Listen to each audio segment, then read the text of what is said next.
আমেরিকার সাবেক কর্মকর্তা, ইরানের গোপন ছায়া। কে এই মনিকা উইট? এক সময় তিনি ছিলেন যুক্তরাষ্ট্র বিমান বাহিনীর কর্মকর্তা। দেশের গোপন তথ্য সুরক্ষার দায়িত্ব ছিল যার কাঁধে। কিন্তু সেই নারী একদিন হয়ে উঠলেন আমেরিকার নিরাপত্তার জন্য বড় হুমকি। তার নাম মনিকা উইট।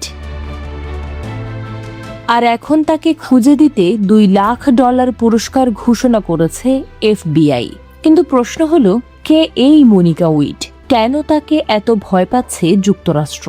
আর কি এমন তথ্য নিয়ে তিনি ইরানে পালিয়ে গিয়েছিলেন? মনিকা উইট ছিলেন যুক্তরাষ্ট্র বিমান বাহিনীর সাবেক কাউন্টার ইন্টেলিজেন্স বিশেষজ্ঞ। দীর্ঘদিন তিনি কাজ করেছেন মার্কিন সামরিক গোয়েন্দা কার্যক্রমে, অর্থাৎ যুক্তরাষ্ট্রের সামরিক যোগাযোগ, গোপন অপারেশন এবং নিরাপত্তা কাঠামো সম্পর্কে তার ছিল গভীর জ্ঞান। তদন্ত সংস্থাগুলোর দাবি, 2013 সালে তিনি হঠাৎ করেই যুক্তরাষ্ট্র ত্যাগ করে ইরানে চলে যান। এরপর থেকেই শুরু হয় রহস্য। আমেরিকার অভিযোগ, ইরানে গিয়ে তিনি মার্কিন গোয়েন্দা তথ্য ফাঁস করতে শুরু করেন। এমনকি তার দেওয়া তথ্যের কারণে ঝুঁকিতে পড়ে কিছু গোপন অপারেশন এবং গোয়েন্দা কর্মকর্তার পরিচয়ও। 2019 সালে যুক্তরাষ্ট্র আনুষ্ঠানিকভাবে তার বিরুদ্ধে গুপ্তচর বৃদ্ধির অভিযোগ আনে। ওয়াশিংটনের ভাষ্য অনুযায়ী মনিকা উইট শুধু পালিয়েই যাননি, বরং তিনি ইরানের সাইবার ও গোয়েন্দা তৎপরতায় সহায়তা করেছেন।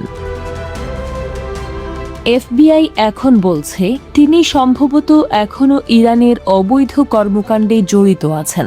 সম্প্রতি এক বিবৃতিতে FBI জানায়, মনিকা উইটের সন্ধান দিতে পারলে দেওয়া হবে $2 লাখ পুরস্কার। ওয়াশিংটনে FBI এর শীর্ষ কাউন্টার ইন্টেলিজেন্স কর্মকর্তা ড্যানিয়েল উইয়ার্ডসবিকি বলেন, FBI বিষয়টি ভুলে যায়নি। ইরানের ইতিহাসের এই গুরুত্বপূর্ণ সময়ে হয়তো কেউ তার অবস্থান সম্পর্কে জানেন। বিশ্লেষকরা বলছেন, এই ঘটনা শুধু একজন সাবেক কর্মকর্তার পালিয়ে যাওয়ার গল্প নয়, এটি আসলে যুক্তরাষ্ট্র ও ইরানের দীর্ঘদিনের গোয়েন্দা যুদ্ধের আরেকটি অধ্যায়। কারণ মধ্যপ্রাচ্যে উত্তেজনা যত বাড়ছে, ততই গুরুত্বপূর্ণ হয়ে উঠছে তথ্যযুদ্ধ এবং সাইবার গোয়েন্দা কার্যক্রম। আর মনিকা উইট সেই অদৃশ্য যুদ্ধের অন্যতম রহস্যময় চরিত্র। এক সময় যিনি ছিলেন আমেরিকার নিরাপত্তা ব্যবস্থার অংশ, আজ তাকেই খুঁজছে আমেরিকার সবচেয়ে শক্তিশালী তদন্ত সংস্থা। প্রশ্ন এখন একটাই, মনিকা উইট কি সত্যি এখনো ইরানে আছেন, নাকি তিনি লুকিয়ে আছেন আরও বড় কোনো গোপন অভিযানের আড়ালে? রহস্য এখনো রয়ে গেছে অমীমাংসিত।